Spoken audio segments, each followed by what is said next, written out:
আমাদের মাঠে আমরা দেখবো যে ফেসবুক কত সময় খেয়েছে। হ্যাঁ, কিয়ামতের মাঠে পরিসংখ্যান যখন দেখা যাবে তখন বুঝতে পারবো যে ফেসবুক খেয়েছে 2 বছর ইন টোটাল। হ্যাঁ, আমার টেলিভিশন খেয়েছে 2 মাস, আমার ইউটিউব খেয়েছে কত, এরকম 5 মাস। হ্যাঁ, তারপরে অ্যাপস খেয়েছে, গেমস আর অ্যাপস খেয়েছে আমার এরকম 6 মাস। দেখবেন এগুলোই আমাদের জীবনের বড় একটা অংশ খেয়ে ফেলেছে।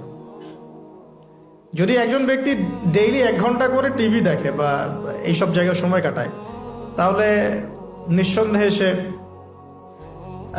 24 ঘন্টায় যদি 1 ঘন্টা করে কাটায়, তাহলে আপনি হিসাব করে দেখেন যে মাসে কত ঘন্টা যায়, বছরে কত ঘন্টা যায়, এবং কতদিনে সে 1 বছর কাটিয়ে ফেলে। অথচ কেয়ামতের দিকে পড়ে আসি, আলামে বারজাখ, যে মৃত্যুর পরের জীবন, এখানে বেশিরভাগ মানুষ একটাই কথা বলবে বা বলছে, এখনো হয়তো আমরা শুনতে পারছি না, বলবে বা হয়তো বলছে, আমরা শুনতে পারছি না। সেটা কি?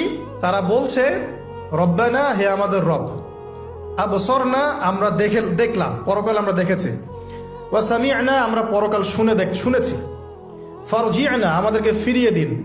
কোথায় ফিরিয়ে দিন? দুনিয়ায়। কি করব? না আমাল সালিহান, আমরা সৎ আমল করে আসবো। ইন্না মুকিনুন, আমাদের এখন ইয়াকিন হয়ে গেছে। এই কথাটা কবরবাসী চিৎকার করে এখন হয়তো বলছে অথবা বলবে।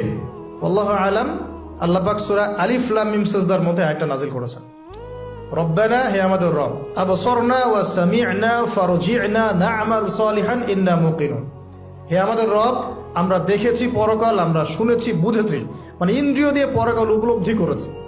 এখন আমাদেরকে আল্লাহ একটা বারের জন্য আপনি দুনিয়ায় ফিরিয়ে দেন, না'মাল সালিহান, আমরা সৎ আমল করে ফিরে আসবো। আল্লাহ পাক কিয়ামত পর্যন্ত আল্লাহ পাক বলছেন যে সুয়ের ছিদ্র দিয়ে উট যদি বের হতে পারত, তাহলে এই সুযোগটা আল্লাহ দিতেন। সুয়ের ছিদ্র দিয়ে কি উট বের হতে পারবে? অতএব আল্লাহ পাক এই সুযোগটা দিবেন না। সো আমরা এখানে টাইম অনেক ওয়েস্ট করছি। তো দেখুন, যেখানে ছিলাম, তায়েফবাসী এভাবে যখন ফিরিয়ে দিলেন, এরপরে কি হলো? নবী সাল্লাল্লাহু আলাইহি ওয়াসাল্লাম বদদুয়া করলেন না, যে কাজটা আমরা প্রায় করে থাকি একে অপরের সাথে, বরং তিনি তায়েফবাসীর জন্য দোয়া করলেন। আর আল্লাহ রাব্বুল আলামিন পাহাড় পর্বত নিয়ন্ত্রণকারী ফেরেশতাকে পাঠিয়েছিলেন, যাদের একটা দাবি ছিল, আপনি যদি চান হে নবী, আমরা তায়েফবাসীকে পিষে ফেলতে পারি। নবী সাল্লাল্লাহু আলাইহি ওয়াসাল্লাম বললেন, না, আমি বরং চাচ্ছি আল্লাহ পাক তাদের ঔরস থেকে এমন প্রজন্ম নিয়ে আসুক, যে প্রজন্ম আল্লাহর ইবাদত করবে, আল্লাহর সাথে কাউকে শরীক করবে না। এখন আপনি তায়েফের রেজাল্টটা দেখেন। তায়েফ কিন্তু এখন ইসলামের ভূমি হয়ে গেছে, আলহামদুলিল্লাহ। এবার নবী সাল্লাল্লাহু আলাইহি ওয়াসাল্লাম মক্কায়, সিচুয়েশনটা তাহলে এখন কেমন? কিছু যুবক সাহাবী ইসলামের নেতৃত্ব দিয়ে আবিসিনিয়ায়, কিছু যুবক সাহাবী মক্কায়। এবার নবী সাল্লাল্লাহু আলাইহি ওয়াসাল্লাম সব দিক থেকে কোণঠাসা। এই সময়ে তার স্ত্রী ইন্তেকাল করে গেলেন, তার চাচাও ইন্তেকাল করলেন। যে স্ত্রী এবং চাচা ছিল মক্কায় তার সাপোর্ট, সবচেয়ে বড় সাপোর্ট, তারাও ইন্তেকাল করলেন। এবং 3 বছর তাদেরকে বয়কট করে রাখা হলো। 3 বছর বয়কট করে রাখা হলো, কোনো খাবার পানি ছাড়াই। 3 বছর কিন্তু চারটাখানি কথা না। আমরা মিয়ানমার রোহিঙ্গা ইস্যু দেখেছি, একটু আঁচ করতে পারি যে এভাবে বের করে দিলে মানুষের কেমন লাগে। সবকিছু বাদ দিয়ে তাদেরকে পাহাড়ের পাদদেশে থাকতে হয়েছে 3 বছর।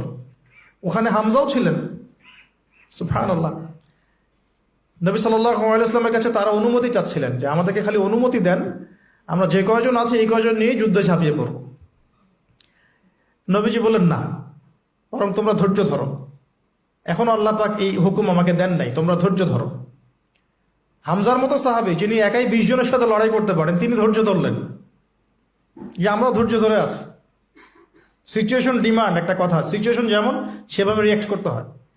এখন সিচুয়েশন নাই, রিয়াক্ট করতে পারছি না। হামজা রাদিয়াল্লাহু আনহুর মতো মানুষ, তিনিও তার ওই এগ্রেশনটাকে দমন করে রাখলেন।